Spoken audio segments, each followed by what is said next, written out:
Very recent একটা তথ্য অনুযায়ী দেশে ফ্রিল্যান্সারের সংখ্যা 6 লাখের মতো। 2018 সালের একটা সার্ভেতে দেখা গেছে দেশে গ্রাজুয়েটেড বেকারের সংখ্যা 30 লাখের মতো। 10-15 বছর আগে যেখানে শুধুমাত্র দেশের মার্কেট ছাড়া কোনো জব ছিল না, সেখানে এখন সারা বিশ্বে আমাদের জন্য জব ওপেন। এই প্রসেসটাতে দেশে বসে কানেক্ট করার যে মাধ্যমটা, এই মাধ্যমটাকেই আমরা ফ্রিল্যান্স বলি। এই মাধ্যমে যারা কাজ করে তাদেরকেই আমরা ফ্রিল্যান্সার বলি। ফ্রিল্যান্সিং ইটসেলফ কোনো স্কিল না, ফ্রিল্যান্সিং হচ্ছে একটা মাধ্যম। এই মাধ্যমে কাজ করার জন্য কিছু স্কিল সেটের প্রয়োজন হয়। এই স্কিলটা ডেভেলপ করার পরে আসলে একটা মানুষ ডিসাইড করে যে সে ফ্রিল্যান্স করবে নাকি ফুল টাইম করবে। 6 লাখের মতো যারা ফ্রিল্যান্সার আছে এরা প্রত্যেকেই ইন্ডিভিজুয়াল একটা এরিয়াতে স্কিলড। তারা তাদের ওই স্কিলটা সেল করে। সো এখন আমরা যদি বলি যে ফ্রিল্যান্সিং শিখবো, এইটা আসলে খুবই মাইনর একটা জিনিস একটা স্কিল শেখার চেয়ে। আমরা যদি লিস্ট করি ফ্রিল্যান্সিং শেখার জন্য আসলে কি কি প্রয়োজন, ফ্রিল্যান্সিং শেখার জন্য খুবই মাইনর কিছু জিনিস প্রয়োজন। যেহেতু আমরা দেশে বসে বাইরের মানুষদের সাথে কানেক্ট করব, সেই জন্য বাইরের মানুষটা যেই ভাষায় কথা বলে এই ভাষা আমাকে শিখতে হবে। This is first criteria. Second, আমার কি স্কিল আছে এই স্কিলটাকে পোর্টফোলিও আকারে শো করা, যেই মাধ্যমগুলা দিয়ে আমি আসলে ফ্রিল্যান্সার হিসেবে অন্য একটা দেশের মানুষের সাথে কানেক্ট করতে চাই। এরপরে যেই জিনিসটা প্রয়োজন যে আমি আসলে কোন কোন মাধ্যমে কানেক্ট করতে পারবো। ইট মিনস যে কোন কোন ওয়েবসাইটের মাধ্যমে আমি এই দেশে বসে আরেক দেশের একটা মানুষের সাথে কানেক্ট করতে পারবো।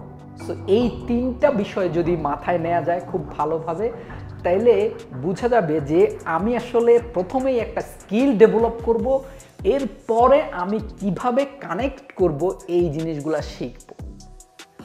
আমি একদম এক্স্যাক্টলি বলতে পারবো না যারা ফ্রিল্যান্সিং শেখায় তারা আসলে কি শেখায়। আমার খুব ইচ্ছে যারা ফ্রিল্যান্সিং শেখায় তাদের কাছে সরাসরি গিয়ে দেখা এবং একটা কোর্স করারও ইচ্ছা আছে যে আসলেই তারা কি শেখায়।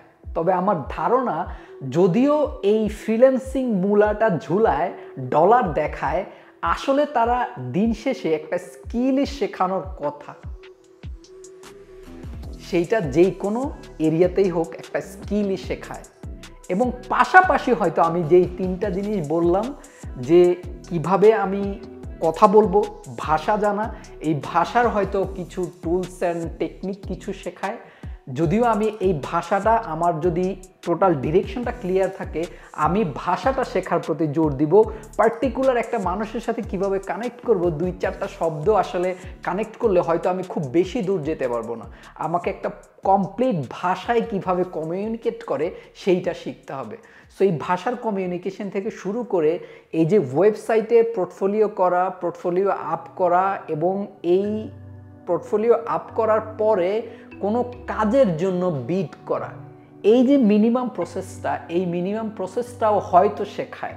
তবে আমি বলছি না যে এই মিনিমাম প্রসেসটাতে শেখার কিছু নাই। আমি এই জিনিসটা যারা অসচেতন বা যারা নতুন তাদের কাছে এই মেসেজটা দিতে চাই যে এই জিনিসটা খুবই মাইনর। নতুন যারা তাদের তো কোনো স্কিলই নাই।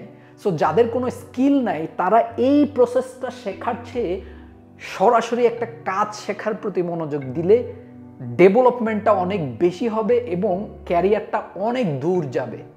পৃথিবী যেহেতু ওপেন এবং এইটা আসলে কন্টিনিউয়াসলি ওপেন হইতে থাকবে, ওপেন হইতে থাকবে, ওপেন হইতে থাকবে, আরও সহজ হবে, আরও সহজ হবে। এটা কোনোভাবেই আর ব্যাকে যাওয়ার কোনো সুযোগ নাই। সো যেহেতু ব্যাকে যাওয়ার কোনো সুযোগ নাই, এই জন্য যেইভাবে ফিউচার প্ল্যান করলে জিনিসটাকে ওয়ে মোর দেন কিছু একটাতে নিয়ে যাওয়া যাবে, ঠিক সেইভাবে কনসেপ্ট নিয়ে এগোইতে হবে। আমি আগে আমাকে স্কিলড ওয়ার্কার হিসেবে তৈরি করব, দেন আমি ডিসাইড করব যে আমি কি ফ্রিল্যান্সিং করব নাকি আমি ফুল টাইম জব করব। আমার জন্য কোনটা বেটার, কোন ওয়েতে গেলে আমি হয়তো কমফোর্ট ফিল করব, অথবা কোন ওয়েতে আমার কানেকশনটা ভালো হচ্ছে।